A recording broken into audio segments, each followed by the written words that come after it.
जितना दुख मिलेगा वो महासुख देने वाला होगा, विश्वास करो। एक बार चुपचाप सह जाओ। आपके साथ जो परिस्थिति है, जो शरीर की परिस्थिति है, जो समाज की परिस्थिति है, जो अर्थ की परिस्थिति, सह जाओ चुपचाप। किसी से मत कहो, अपने दुख की बात किसी को मत जनाओ। अपने दुख की बात अपने इष्ट से कहे, दूसरे से नहीं। दूसरा क्या हमारा सहयोग करेगा? वो माया के फांसी में फंसा हुआ बंदा, वो हमको दुख रहित कर देगा क्या? तो अपने मन की बात दुख सुख के अंदर रखो, या अपने इष्ट देव से कहो, दूसरे से कहो कि तुम्हारा उपहास करेगा।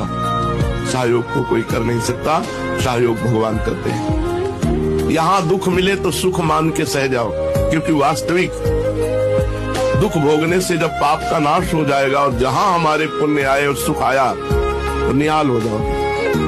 इंतजार करो।